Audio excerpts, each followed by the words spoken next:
Selamat pagi, kita bersama lagi dalam Ruang Bicara yang dibawakan kepada anda tentunya di Bernama TV, dan hari ini juga kita memilih satu lagi topik yang sebenarnya jarang-jarang dibincangkan, dan kita akan bercakap tentang topik ini bersama dengan seorang tetamu yang cukup istimewa yang sudah pun berada di studio Ruang Bicara ini bersama dengan saya. Baiklah, topik yang menjadi pilihan kita di Ruang Bicara hari ini ialah bicara industri sukan. Ini tu pastinya menarik, dan kita ada tetamu yang juga amat tepat untuk bercakap tentang isu ini. Jadi kita ingin mengucapkan jutaan terima kasih dan selamat datang semula kepada Yang Berhormat Datuk Seri Ahmad Faizal Azumu, iaitu Menteri Belia dan Sukan. Jadi Datuk Seri, apa khabar? Alhamdulillah sihat. Abang Syakawi macam mana sihat? Sihat. Alhamdulillah. Ya. Lama kita tak berjumpa. Lama tak jumpa. Kali terakhir saya fikir waktu tu PKP. Masih dalam PKP. Kita berhubung melalui Alam maya. Alhamdulillah di studio hari ini. Betul. Baik, kita nak bercakap tentang satu topik yang saya kira mungkin jarang dibincangkan, iaitu tentang industri sukan. Tetapi sebelum kita pergi lebih mendalam tentang isu ini, saya nak tanya tentang Datuk Seri sendirilah. Setahun lebih sikit barangkali dah pun ketika dilantik sebagai Menteri Belia dan Sukan. Jadi secara peribadinya, apakah Datuk sudah dapat master sebenarnya bila cakap tentang jawatan ini secara keseluruhannya? Alhamdulillah lah. Saya fikir mungkin agaknya kerana saya bernasib baik, ada sedikit pengalaman sebelum ini di beberapa kementerian bekerja dengan pemimpin-pemimpin lain. Kemudian ada sedikit pengalaman di Negeri Perak sebagai Menteri Besar. Dan apabila menggalas jawatan sebagai Menteri Belia dan Sukan ini,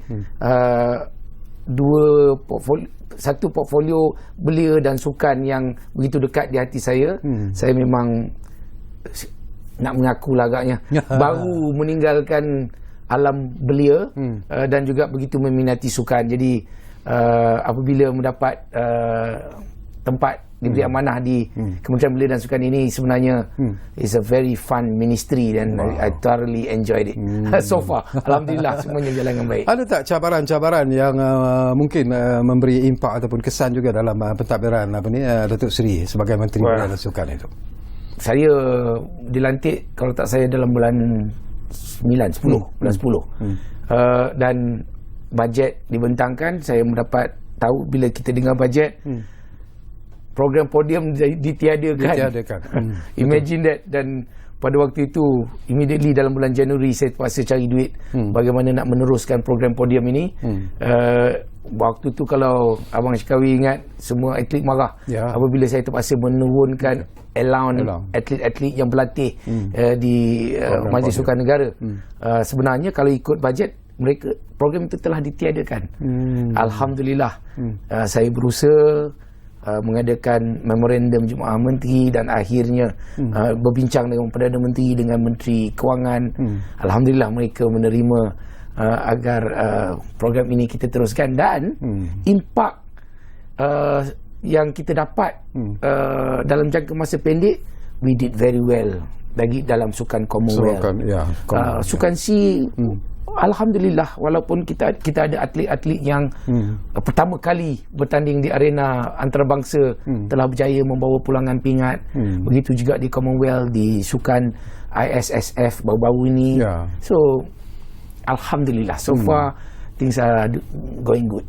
Kita juga rasa bangga sebenarnya Datuk Seri buat pertama kalinya lah juga dalam acara badminton double kita memenangi kejuaraan di kejohanan dunia. Ini juga merupakan satu perkara yang cukup menarik untuk kita kongsi bersama. Alhamdulillah.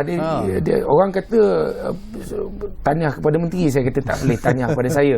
Usahanya sebenarnya telah dibuat oleh pihak BAM sendiri, barisan kejurulatihan dan para pemain yang telah mempersiapkan diri sekian lama. Kemudian the new pair, mereka ni sebelum ini sentiasa dikatakan sentiasa gagal di separuh akhir. Kemudian apabila berjaya, saya katakan kepada mereka, ingat tentang apa yang di mana kita sebelum ini, dan mesti kekalkan momentum untuk terus menjuarai apa juga kejohanan yang mereka masuk. Jadi banyaklah, alhamdulillah saya nampak di waktu ini dengan timbulnya pula anak anda Azim kita dalam acara 100 meter, and doing very well. Alhamdulillah lah.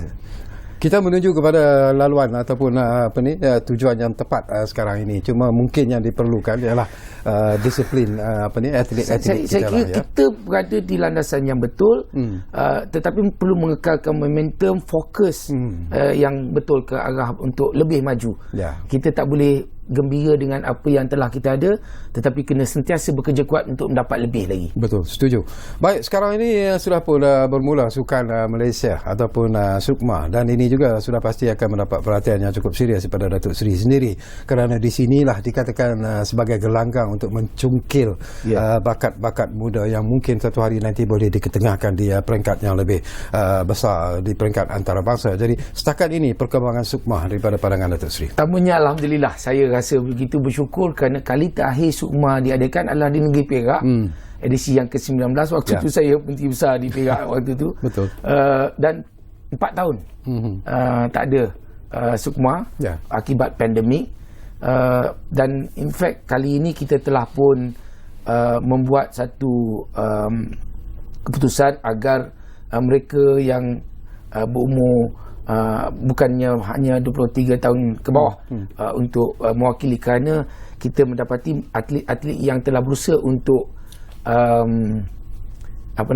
bertarung dalam SUKMA edisi yang ke-20 yang seharusnya diadakan 2 tahun yang sudah, kita benarkan mereka untuk bertanding tahun ini.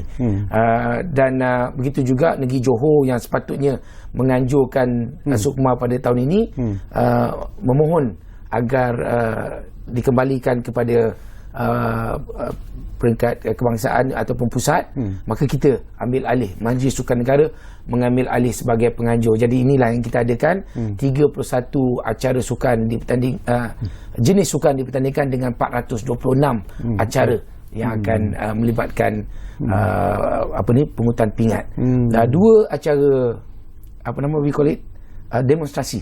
Silambam dan kabadi.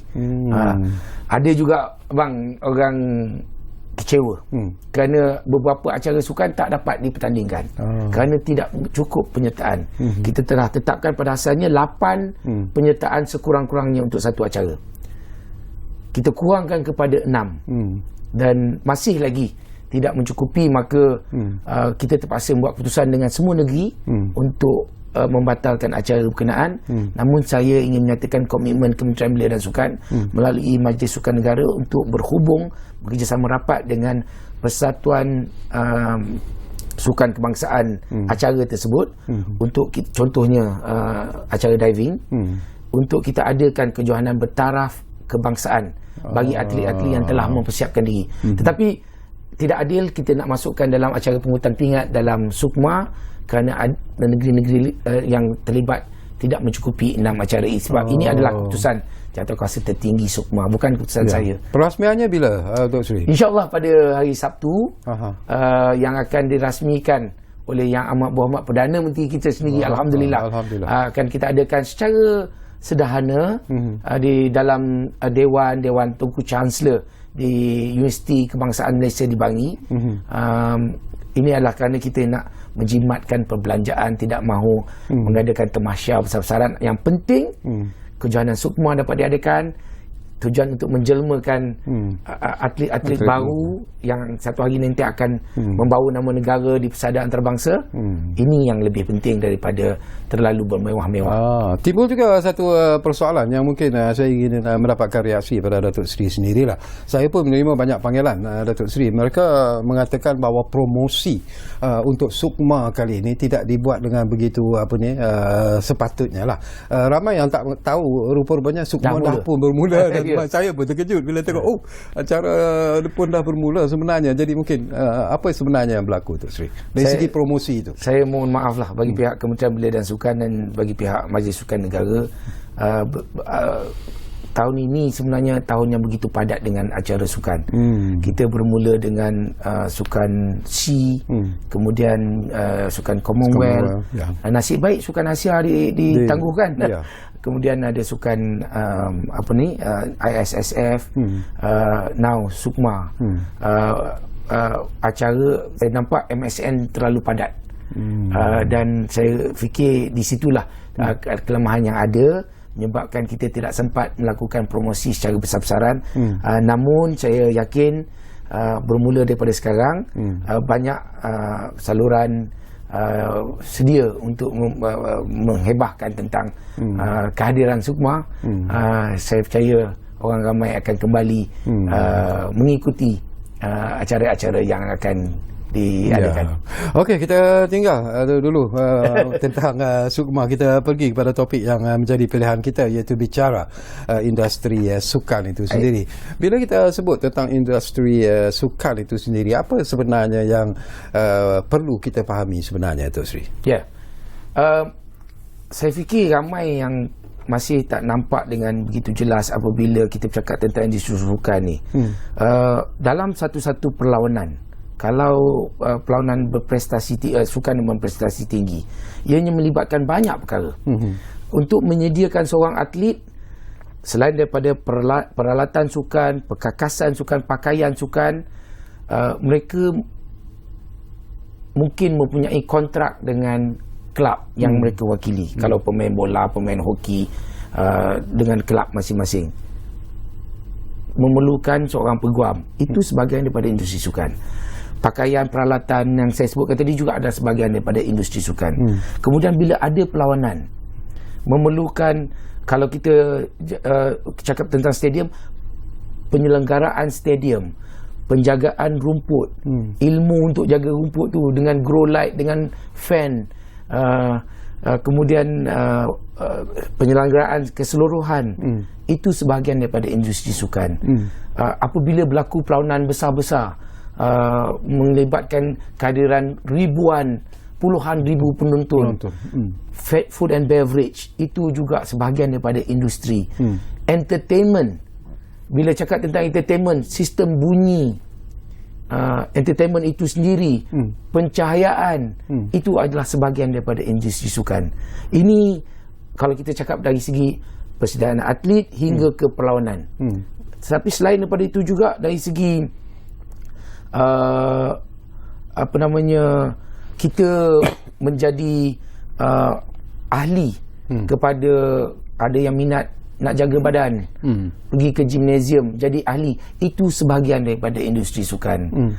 Berrekreasi, suka naik basikal petang-petang, itu sebahagian daripada industri sukan. Untuk kesihatan minda, bermain catur di taman-taman, itu sebahagian daripada industri sukan. Menyediakan catur yang cantik, itu sebahagian daripada industri sukan. Dan mengadakan acara-acara pertandingan dari segi event management, itu sebahagian daripada industri sukan. Bukan sekadar menyediakan satu perlawanan liga sehingga ke final, kita anggap sebagai itulah sukan. Jadi kalau kita tidak memikirkan industri sukan as a whole, sukar. Saya lihat antaranya kita telah biasa mewujudkan atlet-atlet bertaraf antarabangsa. Daripada dulu lagi kita minat, kalau saya daripada zaman sekolah tengok Pesta Bola Merdeka, minat pada Muqtadari, minat pada Soe Chin An, minat pada Hassan Ali. Tetapi kita lihat kehidupan mereka selepas kerjaya, ramai di kalangan atlet yang begitu menyedihkan. Kenapa? Atlet masih belum lagi menjadi satu brand yang boleh mendatangkan hasil kepada diri beliau. Kalau kita lebih banyak mewujudkan liga di peringkat paling rendah, di peringkat kampung, kampung A lawan kampung B, diadakan liga, seperti yang kami adakan sekarang, Malaysia Sports League. Saya fikir bekas atlet di peringkat negeri contohnya boleh cari makan sebagai coach, sebagai pengendali kelab di peringkat bawah, dan ini juga boleh, ini adalah sebahagian daripada industri. Tetapi kita terlalu mementingkan dari segi mewujudkan atlet sehingga mereka berjaya di peringkat Olimpik sebagai contohnya. Kita nakkan, kita idamkan our first Olympic gold medal, tetapi apakah kesan yang positif dari segi ekonomi kepada atlet berkenaan, kepada persatuan yang mereka wakili, kepada negara as a whole? Kenapa ini berlaku sebenarnya, Datuk Seri? Saya difahamkan bahawa kementerian juga ada memperkenalkan apa yang disebut sebagai Pelan Induk Industri Sukan Malaysia. Apa yang terkandung dalam Pelan Induk ini? Yang kita baru mula adakan. Alhamdulillah ianya sebenarnya telah siap, belum lagi dilancarkan. Kita adakan dengan penuh teliti untuk merancang agar membina atlet-atlet yang boleh kita banggakan, yang boleh berjaya di peringkat antarabangsa sambil mewujudkan satu ekosistem industri sukan yang begitu menguntungkan bagi semua pemain-pemainnya. Termasuk pihak media, termasuk semua yang terlibat ni. Is a huge industry yang saya belajarlah ini. Saya pergi waktu inilah kata ada hikmah ni. Apabila stadium kita di dalam keadaan yang tak berapa baik, dikecam hebat dan sebagainya, saya mengambil pendirian untuk belajar. So I went to US dan juga ke England. Saya pergi ke stadium-stadium mereka, saya lihat bagaimana mereka menjaga. Baru saya faham sebenarnya penyelenggaraan stadium bukan sekadar untuk menjaga stadium dan juga mempersiapkan untuk satu-satu perlawanan. Mereka juga perlu involve dalam mengadakan event supaya kita dapat duit untuk menjaga balik stadium dan juga dapat untung, memperhebatkan lagi servis kita. Begitu juga dari segi mengatur perlawanan. It's not only sports. Kalau kita tengok NBA, perlawanan basketball, saya pergi ada 4 quarter, saya tengok mereka pergi bukannya nak menonton sangat perlawanan bola keranjang. It's more for the entertainment. Ya, betul. Masing-masing beli dengan tangan besar, dengan uniform, dengan conteng muka dan sebagainya. 4th quarter, waktu penting kita nak tahu siapa nak menang ni, dia dah balik. Dia tunggu keputusan dengar radio, dengar tengok daripada aplikasi telefon dan sebagainya. They don't care about the results. They went for the environment, the entertainment. Jadi ini yang perlu kita wujudkan. Janganlah kita menyokong pasukan kita kalau kita cakap tentang bola sepak, tetapi tak pernah pergi stadium kerana maybe kurangnya the fun element. Keseronokan itu. Menang kalah nombor 2, tetapi keseronokan itu bersama dengan the atmosphere, menyanyi dan sebagainya, itu yang akan menyebabkan orang akan ke stadium-stadium menyaksikan apa juga perlawanan sukan yang akan mendatangkan banyak input, keuntungan kepada industri yang saya sebutkan tadi. Bila Datuk Seri sebut tentang stadium, kita faham bahawa di negara kita ini mungkin situasinya berbeza lah jika kita bandingkan dengan stadium-stadium di luar negara yang kalau kita bercakap tentang stadium untuk kelab Manchester United di Old Trafford misalnya, itu memang dikendalikan secara profesional oleh golongan-golongan yang sememangnya profesional untuk menarik masuk keuntungan kepada mereka. Tetapi di negara kita ini mungkin situasinya berbeza, Datuk Seri. Stadium-stadium itu dikendalikan oleh pihak kerajaan, majlis dipanggil Perbadanan Stadium Malaysia. Itu Malaysia. Yang kita adakan di peringkat persekutuan ini. Jadi saya dah cakap pagi tadi sebenarnya. Saya ada mesyuarat yang cukup panjang dengan Perbadanan Stadium Malaysia dan mereka sedang merangka usaha-usaha untuk ke arah seperti yang Abang Syikawi sebut ni tadi. Stadium, kalau kita nak penuhkan 75,000 kapasiti dalam stadium nasional kita ni berapa kali setahun? Final Piala Malaysia, mungkin semi-final diadakan di situ. Harap-harap ada perlawanan besar yang Malaysia agaknya mungkin macam waktu kelaikan Piala Asia itu. Ini yang akan mendatangkan orang ramai sehingga boleh memenuhkan stadium 70-75,000 orang. Selain daripada itu, stadium kosong. Apa yang berlaku di Stadium Shah Alam apabila tidak digunakan dengan sepenuhnya, kos untuk meruntuh dan membina baru lebih murah daripada untuk menyelenggara. Jadi ini yang kita nak elakkan. Jadi stadium perlu digunakan secara pelbagai. Kalau saya belajar di Stadium Wembley sebagai contohnya, perlawanan 2 kali setahun. Ya, betul. But stadium itu dibuka setiap hari untuk stadium tour. Betul. Digunakan untuk concerts. Digunakan sebab dia tak ada balapan. Dia untuk stadium bola sepak ataupun rugby dan juga konsert. Tetapi dia ada the whole stadium, dia ada club where you can go every day, ada gymnasium yang boleh digunakan setiap hari. So ianya digunakan sepanjang masa. Stadium Nasional Bukit Jalil pada saya dan juga kompleks sukan Kuala Lumpur Sport City kita itu juga boleh kita timbulkan usaha-usaha sebegini yang insya-Allah akan dipelopori oleh PSM. Saya fikir tak berapa lama lagi nampaklah hasilnya sekarang ni. Some renovation. Jadi kita nak adakan museum di sana supaya orang boleh sentiasa ke sana. Bukan bila hari kalau di stadium di seluruh negara kita ni kita jadikan tapak parkingnya fun fair. apa ni pasar tani, which is good. Don't get me wrong, which is good. Tapi stadium kita juga bukan sekadar, pada pandangan saya, bukan hanya sekadar boleh tempat jualan makanan laksa sarang dengan kuih goreng, tapi boleh diadakan shopping mall di dalamnya, peralatan sukan. Kita boleh hidupkan industri sukan di kalangan anak tempatan kita. Our ultras boleh berniaga di sana dan sebagainya. Ini boleh kita wujudkan. Dan ini adalah rumah kita yang insya-Allah boleh didatangi siang dan malam. Bila Datuk Seri sentuh tentang soal ini, apakah dalam hati kecil Datuk Seri sendiri merasakan bahawa masanya sudah sampai di mana stadium-stadium yang ada di setiap negeri itu diprivatiskan sebenarnya? Perlu dilakukan, kerana kalau kita bercakap tentang keuangan, barangkali pihak stadium sendiri ataupun kalau bola sepak itu pasukan itu sendiri pun tak ada duit. Jadi apakah itu harus dilakukan? Saya fikir ginilah, dari segi cara kita bekerja tak semestinya ianya diswastakan. Kalaupun pihak berkuasa tempatan yang mengawal fasiliti sukan berkenaan, mereka perlu lebih kreatif. Untuk saya pernah jadi tim Sapirak, saya pernah bercakap dengan Majlis Bandaraya Ipoh. Kita ada ruang squash court, gelanggang squash yang begitu moden, begitu banyak. Ada berapa banyak court? Hampir 20 kan. So saya katakan, saya tak pernah tengok court semua penuh. Jadi saya kata, daripada pukul 11 pagi hingga 3 petang, ada tak orang booking? Dia kata jarang. Saya kata, dan bagi percuma kepada semua pelajar sekolah.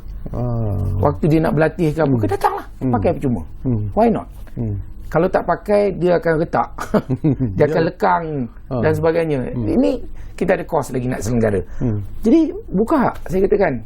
Kemudian berbincanglah dengan persatuan-persatuan sukan negeri, persatuan sukan kebangsaan, anjurkan program bersama. Adakan perlawanan-perlawanan, low quality players. Belajar budak yang baru nak belajar main, baru nak pegang raket, adakan pertandingan sama mereka. Jadi fasiliti kita akan digunakan. Jadi ini juga akan mewujudkan industri sukan. Ini yang akan generate income. Semua orang akan beli kasut, beli stokin, beli pakaian sukan.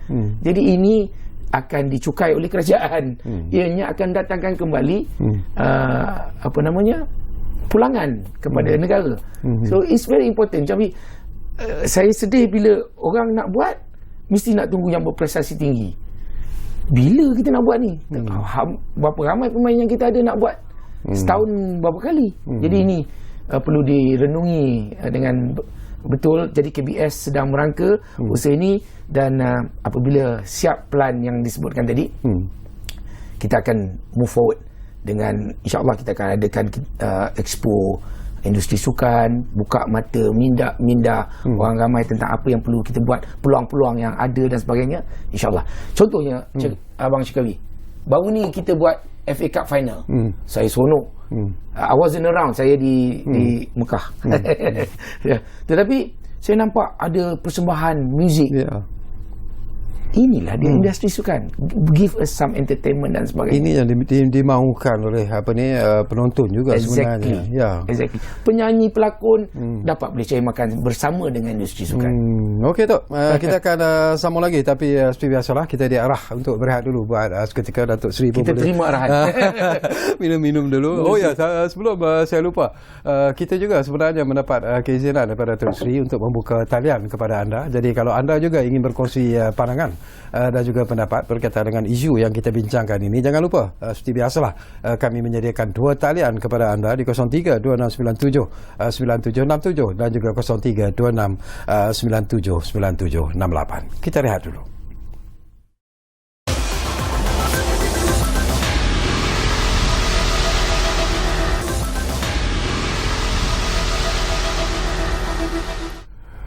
Baiklah, kita kembali semula ke ruang bicara ini. Masih lagi bercakap tentang topik yang menarik, iaitu bicara industri sukan, dan tentunya kita masih lagi bersama dengan Yang Berhormat Datuk Seri Ahmad Faizal Azumu, iaitu Menteri Belia dan Sukan. Baik, saya difahamkan kita dah pun ada pemanggil di talian sekarang ini. Ridwan dari Pulau Pinang sudah pun bersiap sedia di talian kami. Assalamualaikum, Tuan. Waalaikumsalam. Ya, Assalamualaikum Tuan Sakari. Waalaikumsalam. Dan Yang Berhormat Menteri. Waalaikumsalam. Waalaikumsalam. Khabar?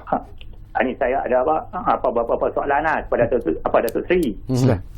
Okey, pertama yang menaik penyelenggaraan stadium Saya harap penyelenggaraan stadium yang kepada memegang taruh yang akan memegang tidak dimonopoli oleh satu pemegang taruh. Lebih baik kita bagi kepada ramai orang untuk menyelenggaraan, sebab kita tak mahu kalau satu orang yang pegang akan berlaku dia punya penyelenggaraan tu tidak akan bermutu. Kemudian dari segi jurulatih, saya tengok jurulatih kebanyakan kita pilih daripada luar negara, terutama sukan bola sepak ataupun badminton. Boleh tak kita ambil stadium jurulatih kita daripada orang tempatan? Sebab kita tengok banyak pemain-pemain kita yang bermutu tinggi untuk melatih pemain-pemain Malaysia ni. Okey. Terutama pemain badminton kan. Ya. Bola sepak, supaya kita punya sukan kita ni ke peringkat antarabangsa. Okey. Kemudian dari segi mutu kita tengok kenapa kita punya sukan terutama bola sepak atau badminton naik turun dia punya mutu tu. Boleh Datuk Seri ulaskan. Okay. Kemudian pembinaan stadium kita saya tengok stadium kita saya tengok apabila siap berlaku tidak berkualiti contohnya di Terengganu berlaku runtuhan.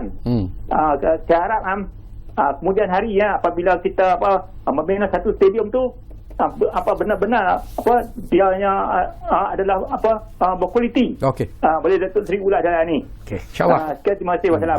Terima kasih banyak-banyak Ridwan dari Pulau Pinang. Jadi mungkin Datuk Seri boleh memberi respon sepantas-pantasnya kepada beberapa persoalan yang dibagikan.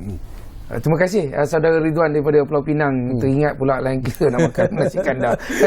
Tapi terima kasih kerana memanggil dan bertanyakan soalan.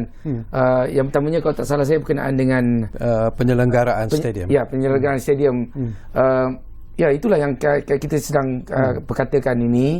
Kerana untuk menyelenggarkan stadium ini memerlukan belanja yang besar, kerana ianya bangunan yang besar, mempunyai balapan, mempunyai perlukan banyak peralatan dan sebagainya. Bukan mudah dan memerlukan belanja yang besar, dan saya fikir kerajaan-kerajaan negeri dan juga kerajaan persekutuan telah mengeluarkan perbelanjaan yang begitu besar hanya untuk penyelenggaraan. Tetapi ianya tidak dapat kita gunakan secara maksimal. Jadi ini adalah kerugian kepada kita. Inilah yang sedang kita usahakan. Jadi terima kasih kerana peringatan tersebut, dan kita nak pastikan sentiasa bekerjasama dengan pihak lain daripada kementerian lain, juga Kementerian Kerja Raya dan sebagainya, dalam usaha kita. Sebagai contoh, sekarang ni kita nak bina stadium baru ataupun kompleks sukan baru di Bukit Merbau di Kelantan, untuk mempersiapkan negeri Kelantan sebagai penganjur sukan Malaysia tahun 2026. Dan untuk itu kita nak pastikan desain stadium itu dibuat dengan betul, dengan terbaik, dan ianya boleh digunakan untuk pelbagai perkara dan sebagainya. Jadi insya-Allah berkenaan dengan penyelenggaraan stadium. Okey, yang soalan kedua tadi adalah tentang jurulatih. Perlukah kita terus mengambil jurulatih daripada luar negara? Kalau boleh, saudara Ridwan, saya percaya bukan saja saudara Ridwan, saya sendiri dan semua persatuan-persatuan sukan, kalau boleh kita nak dapatkan jurulatih daripada Malaysia, daripada tempatan, untuk kita tak perlu bayar gaji dengan menggunakan mata wang asing yang begitu besar. Jadi itu yang terbaik. Tapi untuk satu-satu perkara itu, ianya keputusan dibuat oleh kepimpinan persatuan sukan masing-masing yang memikirkan tentang matlamat yang mereka nak capai jangka masa pendek dan jangka masa panjang.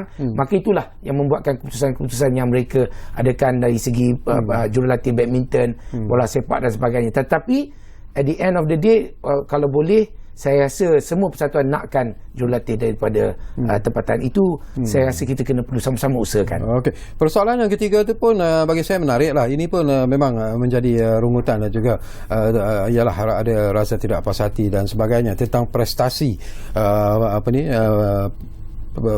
ahli-ahli sukan kita lah, ada turun, ada naik, ada kadang-kadang hari ini mencapai satu kecemerlangan yang begitu hebat, tetapi esoknya tiba-tiba dalam perlawanan yang lain mereka kalah dan sebagainya. Apakah ini normal sebenarnya dalam prestasi seseorang ahli sukan sebenarnya? Ya. Kalau nak cakap tentang pasukan, saya kira baru-baru ni Liverpool kalah dengan Manchester, banyak orang marah juga. Tapi nak kata apa kan, Manchester memang hebat.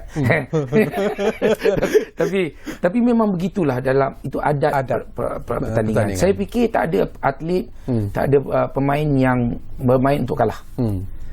Alhamdulillah saya fikir gejala rasuah di kalangan pemain atlet kebangsaan kita hampir tiada.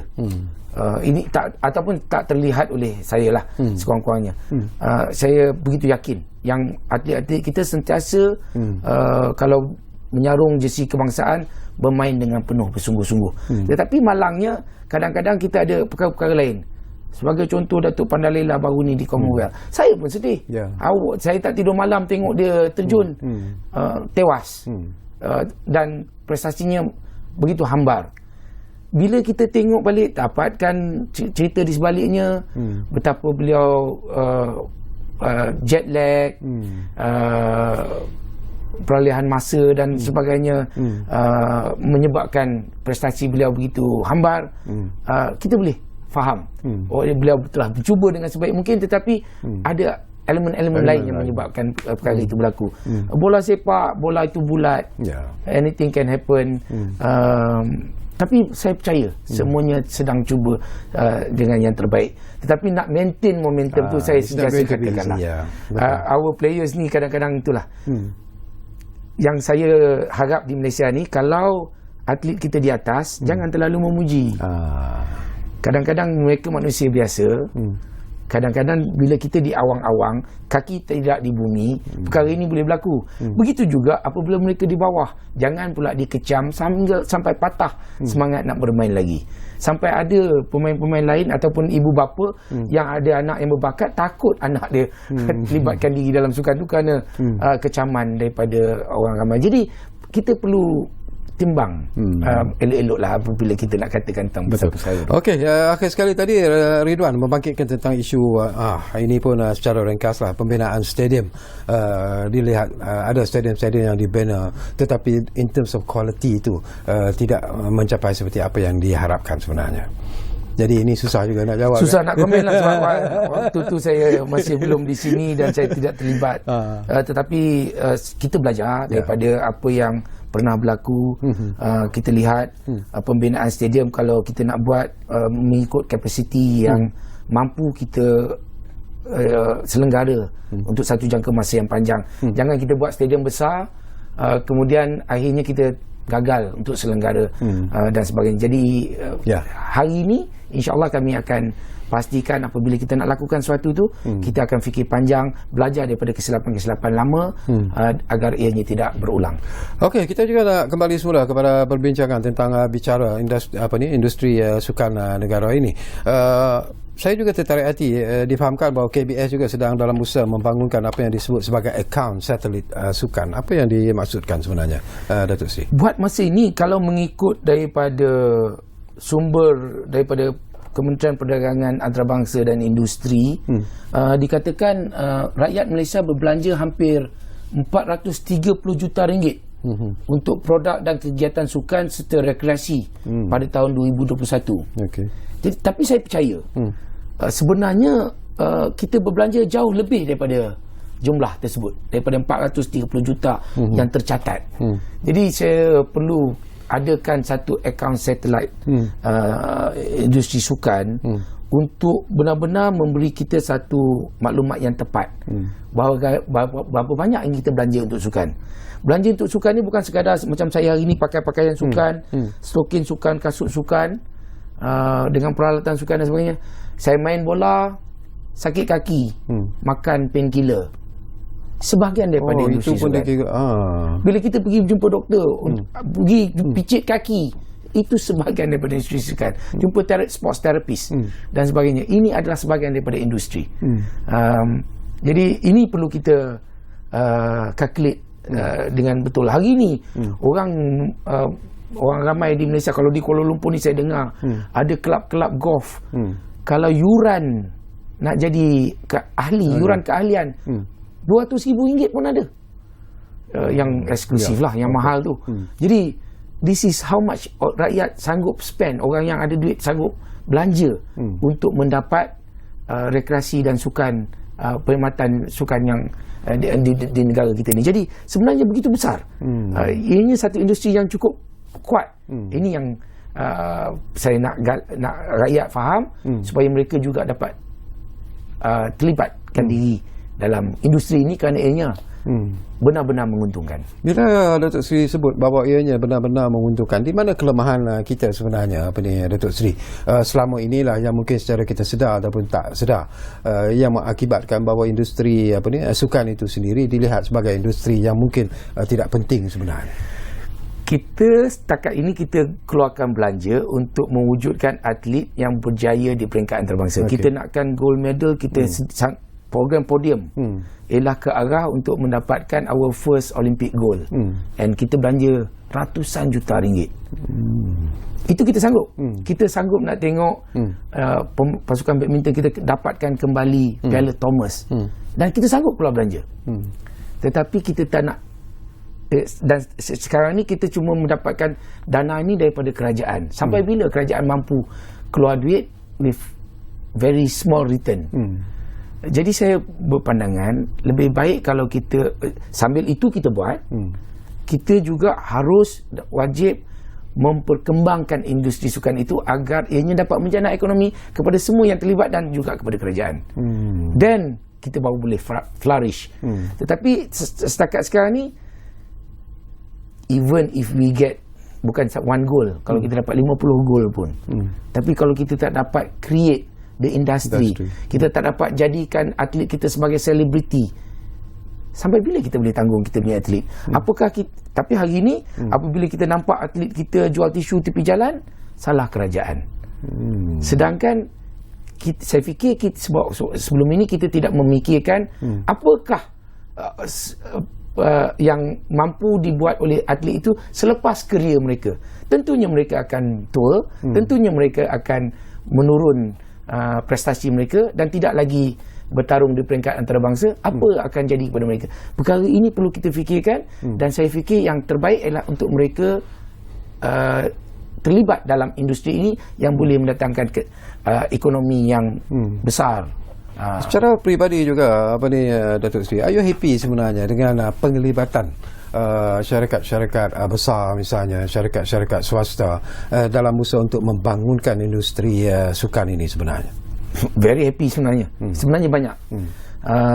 Saya tahu kerana kebanyakan penajaan ini masuk melalui akaun Majlis Sukan Negara untuk mereka mendapatkan tax exemption, pengecualian cukai daripada Kementerian Kewangan. Itu saya ada datanya. Cukup baik. Tapi saya ingin galakkan mereka untuk juga memberi fokus kepada sukan massa. Kalau kita nak majukan sukan, satu-satu sukan itu, ianya perlu dimainkan oleh orang ramai. Bukan hanya kepada pemain elit, pemain bertaraf negeri dan negara sahaja, pemain bertaraf kampung. Juga ada peminat mereka sendiri, yang mempunyai follower mereka sendiri, yang ada industri mereka sendiri, yang akan membuatkan mereka berlatih, dan dalam waktu latihan pun nak minum juga. Orang yang jual minuman dapat hasil. Lapar juga boleh beli nasi lemak daripada Makcik Kiah di tepi padang dan sebagainya. Ini limpahan ekonomi yang boleh datang seluruh negara. Jadi saya gembira juga dengan adanya liga-liga peringkat anak-anak, peringkat kanak-kanak, Little Leagues, yang kalau di Kuala Lumpur ini ditaja oleh jenama-jenama yang ternama, yang besar, yang antarabangsa.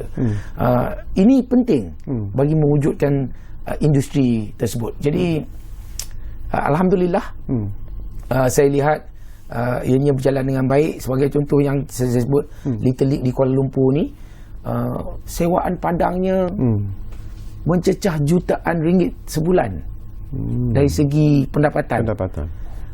Dan di Kuala Lumpur ni Abang Syikawi pun faham, padang tak cukup untuk kita sewa, untuk kita nak bermain futsal, kalau cerita pasal bola, gelanggang badminton.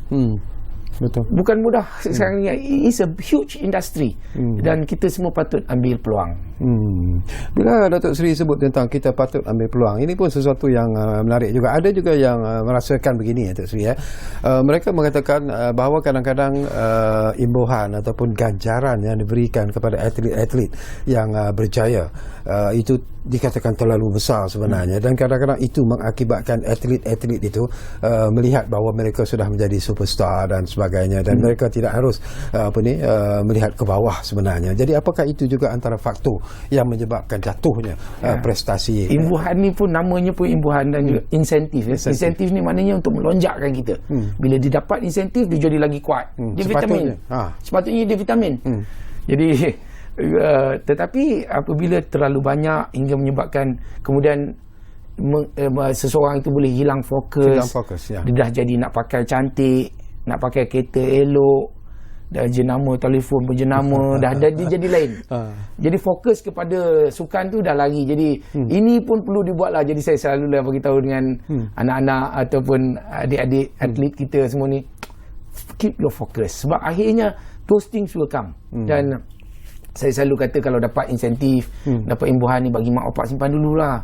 Jangan belanja dulu, sebab hari akan datang nanti banyak lagi kita perlukan. Jadi tapi yalah, siapalah saya nak pastikan di mana perbelanjaan mereka. Tetapi saya memang impikan kalau boleh di Malaysia ni kita ada atlet seperti Djokovic, seperti Messi, Ronaldo, yang bukan saja pemain handalan dunia, tetapi mereka juga adalah satu brand. Saya gurau, saya cakap tentang industri sukan, saya katakan, don't forget, walaupun David Beckham itu pernah jadi pemain handalan dunia, bermain untuk Manchester United dan England, dia juga jual suara dalam. Dan memungkinkan dia mendapat pendapatan yang begitu besar. Ronaldo menjadi duta produk yang begitu banyak, mendatangkan hasil yang jutaan ringgit. Jadi walaupun kita di dalam negara yang kecil, tetapi kalau dapat kita popularkan diri kita di kalangan negara-negara jiran sahaja terlebih dulu. Saya katakan kepada Datuk Azizul Hasni, dalam sukan berbasikal, you adalah David Beckham. You world class. World class, betul. Dan saya sebenarnya, minta maaf lah kalau Jijo dengar ni, saya pernah tegur dia. Saya kata, Jijo, kenapa kamu tak cari partner untuk buka kedai basikal? Semua orang beli basikal, beli from you lah, beli daripada orang lain. Because it's a big industry and you know about this and you are a brand. Saya nak dia jadi satu brand. I think nama apa Pocket Man Rocket Pocket Man. Nama dia Rocket Pocket Man ni seluruh dunia tahu. He's a brand. Kalau sebut Peja, orang tak kenal di dunia. Azizul Hasni orang kenal. Kita should gunakan perkara itu. Inilah dia industri sukan. Okey, bila Datuk sentuh tentang soal ini pun satu perkara yang menarik tu ya. Bila kita bercakap tentang industri sukan, kita ambillah pasukan tim-tim bola sepak di peringkat negeri sendiri. Kita tahu ada pasukan-pasukan yang akhirnya tidak mampu untuk membayar gaji pemain dan sebagainya. Dan itu bukan lagi rahsia sebenarnya. Jadi kenapa ini boleh berlaku? Apakah kerana syarikat-syarikat besar yang mungkin di negeri-negeri tersebut atau di peringkat persekutuan sendiri tidak mahu menaja pasukan-pasukan bola sepak kita sebenarnya? Pengalaman saya yang pendek menerajui Persatuan Bola Sepak Sukan Negeri, saya nampak bila menang pun masalah, kalah pun masalah di Malaysia ni. Bila menang, kita dah mendapat tekanan untuk orang ramai nak dapat tiket, nak ada bas, nak pergi nak tengok perlawanan akhir. Kemudian bila menang suku akhir, nak pergi semi-final. Kita pun dah seronok nak masuk final. Kita pun bagi tahu kat player insentif. Pun nak kena cari duit lagi. Sampai final, kalah, kita kena hentam. Insentif dah bagi. Kemudian kalau menang pun, duit yang kita menang tu kena bagi balik kat player. Insentif lagi. So bila menang, saya pernah menang Piala Malaysia, belanja lagi besar daripada kalah. Jujurnya. Bila kalah, orang menghentam dan semuanya salah. Setiap benda yang kita tekan, pegang, semuanya salah. Tapi saya fikir bukan saja syarikat-syarikat tak datang menaja ni, no, ada yang datang menaja. Tetapi it's how kita menjaga pasukan tu. Saya kagum dengan JDT. Of course, yeah.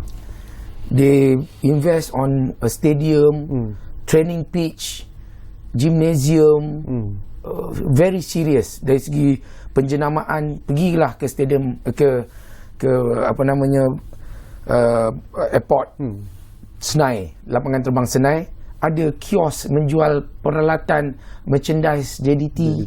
Ini industri sukan. Tapi ialah mereka pula dah jadi satu brand yang kuat. Tapi saya fikir negeri lain juga mampu. And you should be focused on that. Saya pengalaman saya di Perak, saya ingat lagi, saya kata, kenapa kita tak jual merchandise? Kita punya jersey ni, jual lah. Rupanya dia kata orang tak beli jersey kita.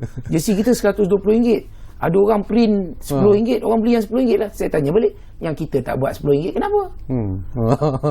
You can print yang a lower quality untuk mereka yang tak mampu nak beli yang RM120. Why not? You tak boleh stop pun orang yang jual RM10 tu pun. Betul. Proceed. Jadi ini yang saya fikir tak kita serius buat. Kita terlalu memikirkan tentang jaga gaji pemain, gaji coach dan sebagainya. Nak dapatkan revenue ni kita tak buat. Kita tak jadikan atlet kita sebagai selebriti untuk memungkinkan orang ramai nak datang stadium. Saya bagi tahu kat pemain-pemain saya dulu, you must be active in social media juga. It's important supaya you ada follower, diminati, and you become a brand and you will make money. InsyaAllah lah. Saya, if I'm wrong, I'm wrong. But saya sedang usahakan agar jangan dilihat untuk menjuarai saja. Sukan is not about that. Saya tak nak atlet kita, pegawai-pegawai sukan terlalu bergantung pada kerajaan. Kadang-kadang bila tak dapat, kita rasa sedih. Saya nak mereka mampu mendapat pendapatan yang besar daripada usaha mereka. Saya juga nak menyentuh bersama dengan Datuk Seri berkaitan dengan penganjuran Expo Industri Sukan Kuala Lumpur 2022 ataupun disebut sebagai IAS KL 2022. Apa sebenarnya yang akan dilakukan ataupun dipamerkan di Expo ini nanti? Dalam Expo ni nanti, saya sebenarnya dapat pengalaman ni, akan diadakan satu Expo Industri Sukan di Moskow, di Russia. Dan saya sebenarnya memang dah merancang nak pergi. Berlaku pula peperangan. Jadi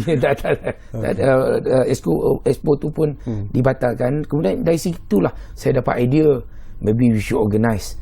Kerana inilah dia perkara yang saya benar-benar serius nak buat, bagi membuka minda orang ramai, terutama sekali atlet-atlet dan mereka yang terlibat dalam bidang sukan. Jadi insyaAllah Expo ini kita akan adakan daripada 6 hingga 9 Oktober 2002 di Kompleks Sukan Negara di Bukit Jalil. Dan kita nak semua pemain industri sukan ini terlibat sama. Bila saya sebutkan kepada Abang Syikawi tadi, even lawyers, peguam-peguam yang begitu cekap untuk merangka kontrak pemain bola sepak is different daripada kontrak beli rumah tau. Dia mesti ada pengalaman tentang perpindahan pemain, kena faham pemain ni sampai tahap mana, jadi barulah dia boleh letakkan apa perkara yang nak dimasukkan klausa-klausa dalam kontrak. Ini dia. Doktor apa? Doktor tulang, doktor saraf, semua yang terlibat untuk merawat dan juga menambah prestasi pemain. Mesin yang boleh sekarang ni bang, mesin untuk kita tidur nyenyak pun ada. Supaya pemain tu dia tidur lebih nyenyak, dia waktu rehat dia tu dapat maksimum macam-macam. Inilah barang perkara yang saya sebutkan dalam industri sukan dapat kita jadikan dalam satu expo, dipasarkan, ditunjukkan kepada orang ramai supaya orang nampak bidang sukan ni ada peluang perniagaan yang begitu besar. Tapi Datuk Seri yakin bahawa pameran ini nanti mungkin akan memberikan satu suntikan semangat yang mungkin yang apa yang diharapkan oleh Datuk Seri dan rakan-rakan di kementerian. Kena usahalah. Tentunya ianya akan membuka minda dan mata, tapi kita kena terus berusaha. Kita kena pujuk, berbincang dengan persatuan-persatuan sukan negeri, daerah dan hingga peringkat kebangsaan. Pastikan mereka lebih kerap menganjurkan events. Event pula isi macam kalau kita tengok wayang Mat Kilau, contoh, lepas habis kita ada meet and greet dengan pelakon. Tapi kita kena buat dia pula dengan atlet kita. Ada meet and greet-nya dan sebagainya. Orang seronok. Betul. Ini yang perlu dibuat. Ini jadi the entertainment element, rapatkan diri pula dengan industri lain daripada industri hiburan, to come in dengan media, to come in, kuatkan perkara ni. And I'm hoping lah satu hari nanti di Malaysia ni pun sampai mampu kita adakan our own channel media sukan kita sendiri. I'm looking forward. And only talking about sukan. Belum ini kita tengok yang luar punya je.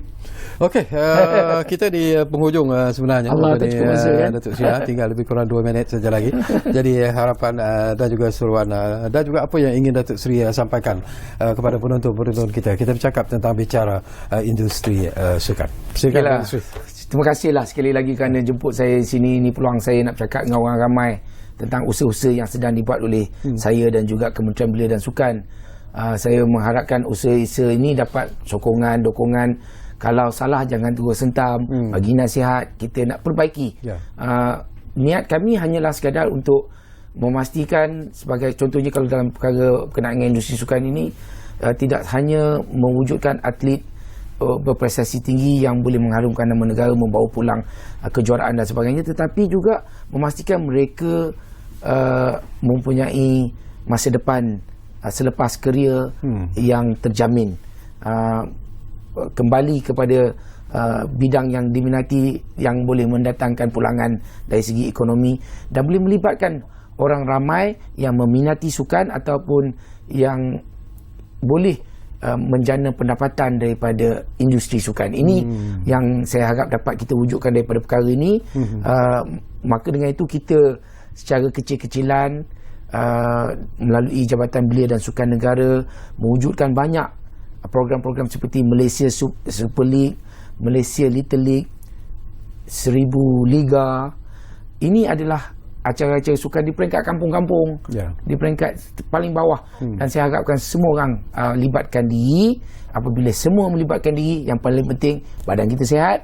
Yang kedua, satu hari nanti kerajaan melalui Kementerian Kesihatan tak perlu nak keluar belanja banyak untuk nak berubat kita. Dan akhirnya ianya dapat menjana ekonomi kepada negara. Okey, menarik. Terima kasih banyak-banyak kepada Yang Berhormat Datuk Seri Ahmad Faizal Azumu kerana sudi bersama kami di ruang bicara ini. Dan saya percaya selepas ini, mungkin selepas expo ini dilangsungkan, mungkin kita boleh duduk lagi untuk bercakap tentang isu ini, kerana ini merupakan satu isu yang cukup penting sebenarnya untuk mewujudkan industri sukan bukanlah satu kerja yang mudah. Ini satu cabaran yang hebat sebenarnya kepada Yang Berhormat Datuk Seri di Kementerian Belia dan Sukan. Tapi insya-Allah saya percaya dengan semangat yang ada kepada Datuk Seri, insya-Allah mungkin segala apa yang ingin dicapai itu akan menjadi kenyataan yang membanggakan kita satu hari nanti. Jadi terima kasih kepada anda semua yang memberikan perhatian bersama kami di ruang bicara ini, dan seperti yang selalu kami janjikan kepada anda dan selalu kami tepati sebenarnya, ruang bicara akan terus berbicara bersama anda dari masa ke semasa. Kita jumpa lagi.